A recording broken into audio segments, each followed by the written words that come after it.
tanghali, MPC. Magandang tanghali. Kasama na po natin ngayon si Chief Presidential Legal Counsel at Presidential Spokesperson Salvador Panelo. Good afternoon, sir. Good afternoon. Dami absent ah. Oh, nauna na sila? Wow. Oh, living lang tonight, di na pumasok.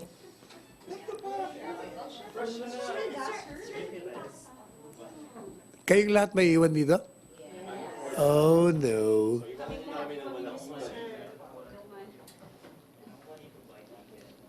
Questions po. Pati si ikaw, Maricel, hindi ka rin sama? Hindi, sir. Oh. Questions, MPC. No more?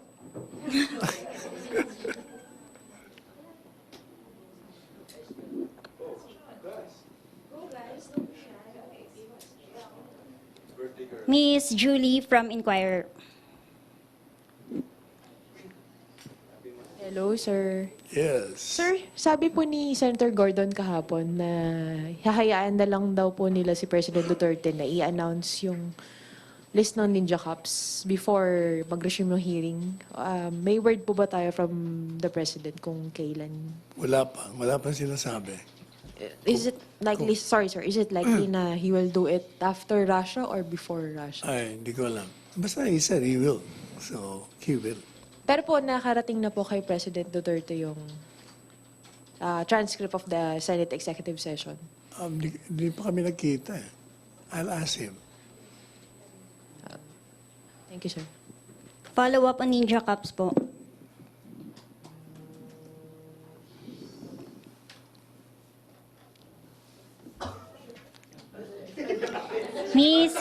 Miss Christina Maralit po from Tribune. Sir, good afternoon po. Hey. Sir, sa reports po, may confirmed ASF cases na rin po sa Pangasinan. So, hindi po ba ito salungat dun sa sinabi ng Department of Agriculture na na-contain na nila yung African swine fever? Pwedeng kumalat. Kung bagay. But I understand they're taking measures to stop it. So, sir, wala po bang additional marching orders from the President to Secretary Dar regarding ASF? The orders will be to contain it, stop it.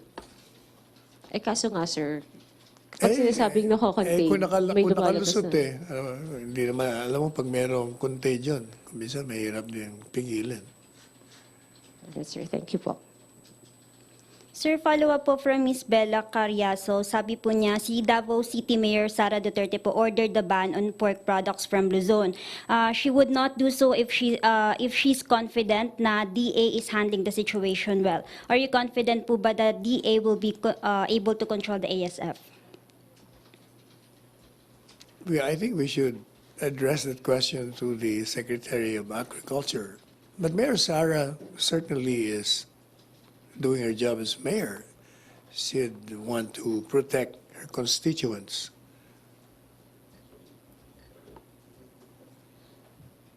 Questions, MPC. Miss Maricel Halili, TB5. Good morning, sir. Sir, just a quick follow-up. So, are you still satisfied with how the Department of Agriculture is handling the issue on ASF? I'm sure the Secretary of Agriculture is competent enough to handle this situation.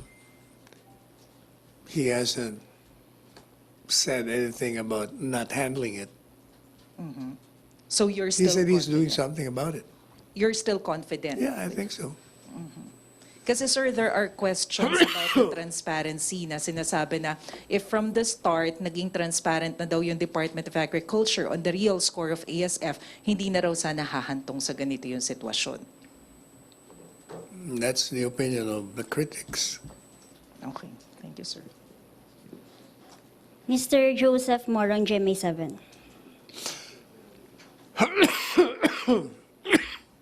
Hi, sir. Sir, di ba may mga questions kami over the weekend about the status of PNP Chief Albayalde? Would you be able to Wala naman, update wala us? ako narinig na bago. Wala po yung rumors na Hindi ko narinig yun. Wala pa. I mean, No, ganun pa rin. wala pong statement from the palace, instructions, anything. No. Okay. Sir, soundbite na lang yung last week. Excuse me. Yung pong sa US, i-prevent po yung mga Philippine officials who are responsible for the illegal detention of Senator De Lima. Soundbite lang, sir, kasi wala pa kami nun. We already issued a statement. Yeah, We but- said that that's a brazen attempt at interference of our sovereign affairs. Senator, what was his name? Leach was saying that it was the responsibility of the U.S. to call the attention of the Philippine government, and for that matter, maybe any country, that it has granted aid. Because according to him, of the wrongful imprisonment, first, there was no wrongful, or there is no wrongful imprisonment. Apparently, this, I don't know if he's a lawyer, coming from a U.S. senator is bad enough. But if he's a lawyer, that makes it worse. He assumes that, because his statement assumes that he is knowledgeable of our laws, especially procedural and substantive law. And another assumption is that he came here to personally look at the case folder of Ms. De Lima. But those assumptions do not exist. In other words, he was speaking from blissful ignorance, as I said in my statement. And moreover, the grant of aid from one state to another is based on comity and friendship. And apparently, he's telling us that every grant that the U.S. gives to another country is conditioned on that they have the right to intrude into the affairs. Maybe they have the right to criticize, but not concluding that the acts of the Philippine officials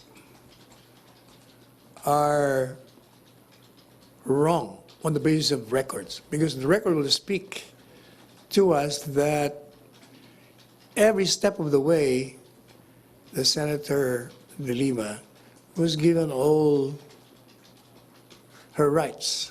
Due process was strictly observed. She was afforded the right to preliminary investigation. She submitted countervailing evidence. The prosecutor found probable cause. That's why she was formally charged.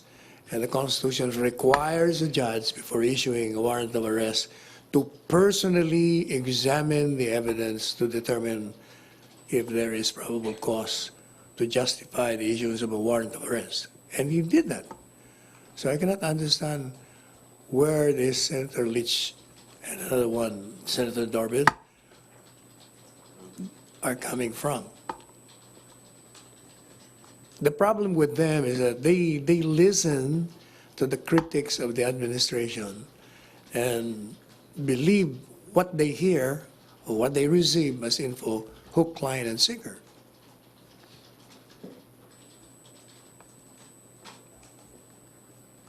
Sir, can you afford not to go to the US if ever they do ban you? Of course. I've Don't- been there several times over.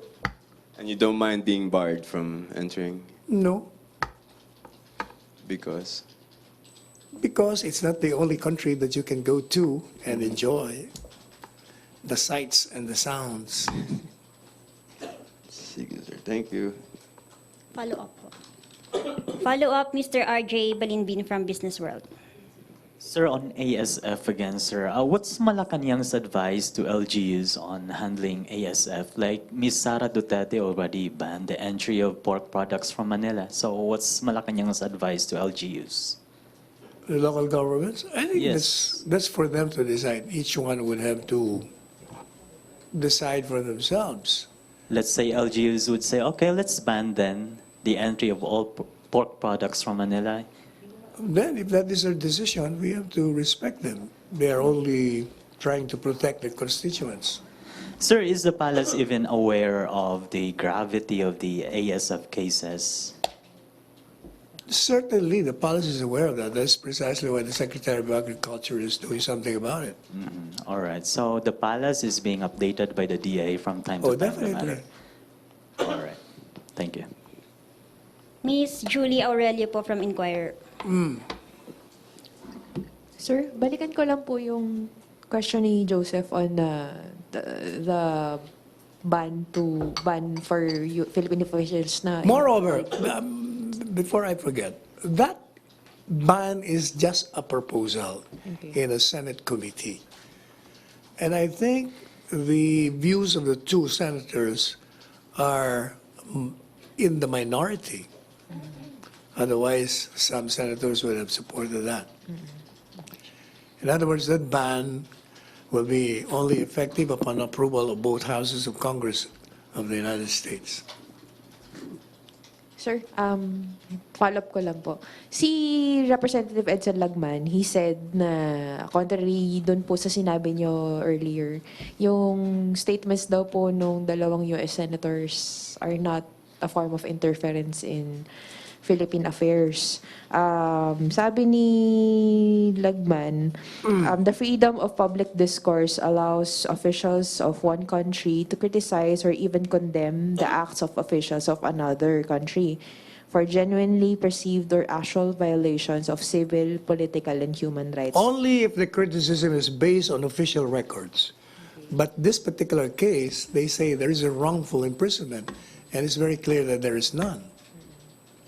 Sir, While the U.S. can ban, just like our country can, there must be some basis for that.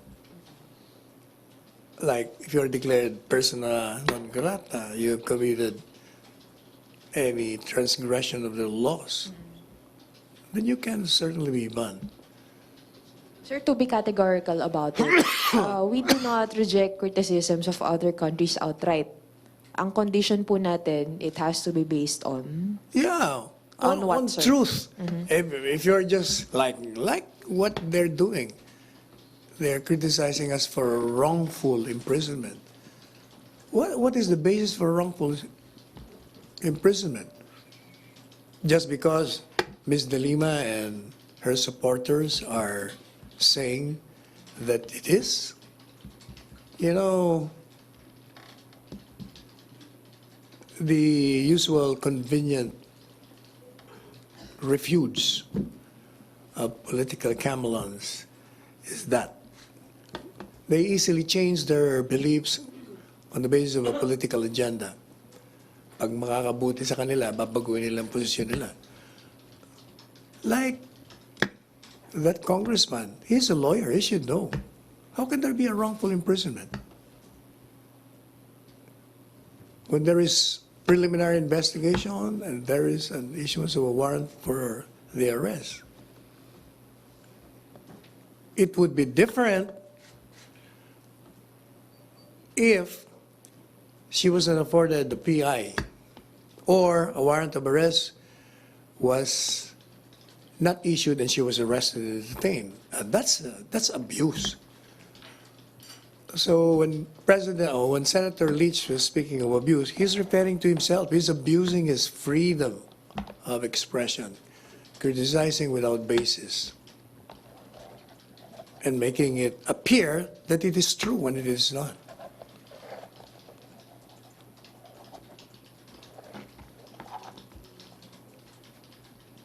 Miss Julie. Follow up po muna. Same topic, Miss Rosalie Cos, UNTV.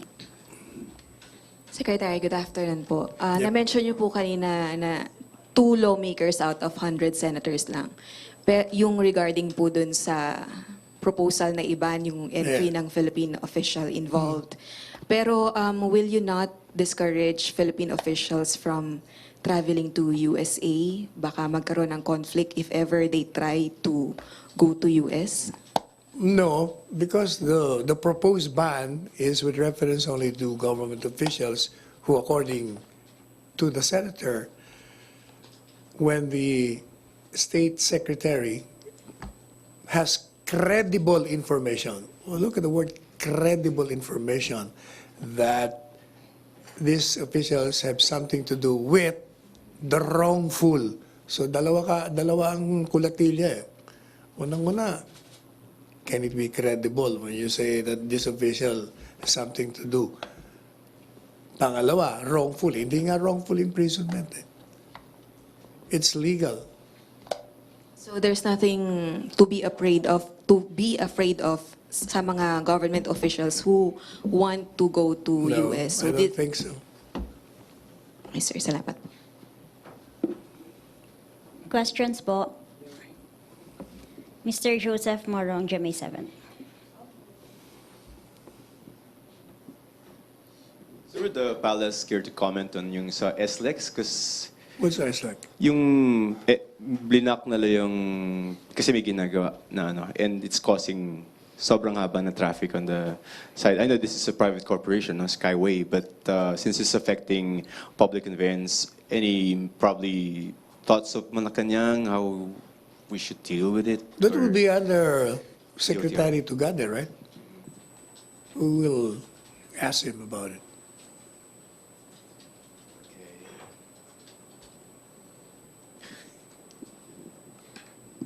Questions? Ms. Joyce Balancio, DZMM. Sir, good afternoon. Senate Minority Leader Franklin Drilon is suggesting to the Department of Foreign Affairs to immediately cancel the passport. Immediately cancel the passport of the alleged drug queen, Gia Gomez Castro. Is the palace sharing the same sentiment, sir? Dapat ba? I understand she's facing warrants Yes. of arrest. So if she's facing warrants of arrest, that would be a good idea. Are you supporting, sir, na dapat I i-cancel? said that's a good idea. Will you recommend it? Will the palace recommend to DFA? Well, let's just say it's a good idea. It's for the DFA to decide. Thank you, sir. Ms. Julie Inquirer. Sir, another DFA-related question. Yung 22 fishermen po in the Recto Bank incident, they claim na hindi pa sila properly compensated for what happened at wala pang binibigay yung Chinese boat owner. May nag-donate lang po na ibang entity na At second-hand marami. boat. Marami nag-donate. Yeah, pero yung Alam ko, milyon na yung umabot sa Pero- mga donation nila. pero po yung mismong boat owner. Now, with sir, respect to that, hindi ba sabi ng Chinese government, we have to file an insurance claim? That is why they should. And they should file. Hindi ka naman basta bibigyan. Siyempre, may insurance yung shipping company. Are we aware through the DFA, sir, if nakapag-file na sila ng insurance Hindi ko claim? alam. Pero I have no knowledge. for the palace, sir, ano po ba yung tamang time frame para ma-compensate ng Chinese No, boat owner yung you have to file fisherman? an insurance claim and then let the process proceed. Merong mga protocols yan. Hindi ka naman basta bibigyan ng insurance company. Kailangan meron mo ng claim. Iimbestigahan ba ng insurance company? Saka lang sila makakatanggap.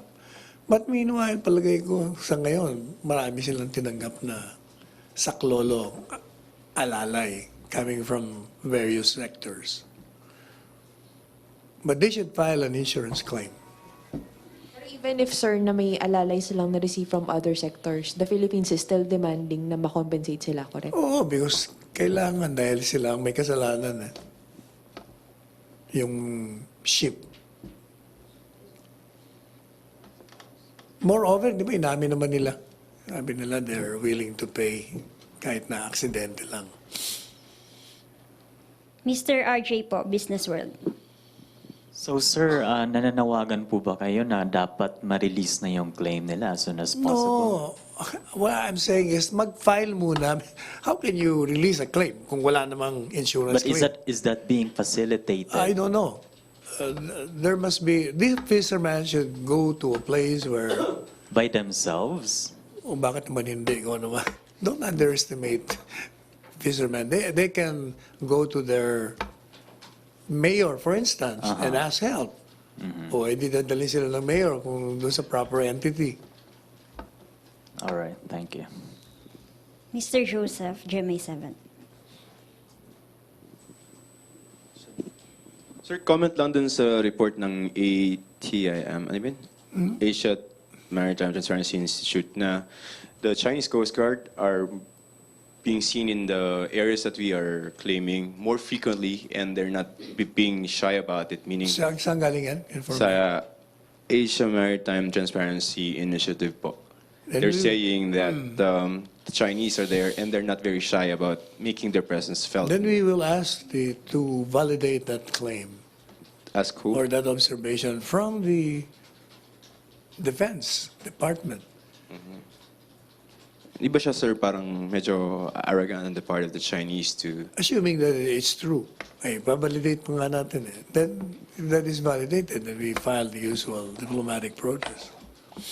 Yung nangyayari ba, sir, just sa mga diplo protest natin? The fact alone na nag-file ka ng diplomatic protest, na may nangyari na. You're complaining eh. Yeah, but in terms of action, in terms of response from China, Di ba, meron na rin nangyari na nagreklamo tayo tapos hindi nila tinuloy. Remember yung mga fishing vessels noon? Ang dami-dami tapos nawala. Ang explanation nila doon eh, hindi kasi fishing season. After that, wala ka na makita, isa-dalawa na lang. yeah. Sir, this incident, with the conjunction with the statement of the Foreign Affairs Secretary that, the Chinese grants, they don't materialize, can you really trust the Chinese when they say something? What do you mean? If they say that they're going to move from our area, they're not going to do this. At this point in our relationship with China, do you think there is really trust there? Well, I think the president still trusts them. Kasi, sir, this move by, as reported by the AMTI, parang di ba siya, sir, utter disrespect sa atin? Eh, walang-wala, hindi pa nga nababalidate yan. Antayin natin ang validation. Okay. Questions? No more questions na po. Okay, salamat po, MPC. Salamat, Secretary Panelo. Thank you. Back to PTV4 and Radio Pilipinas.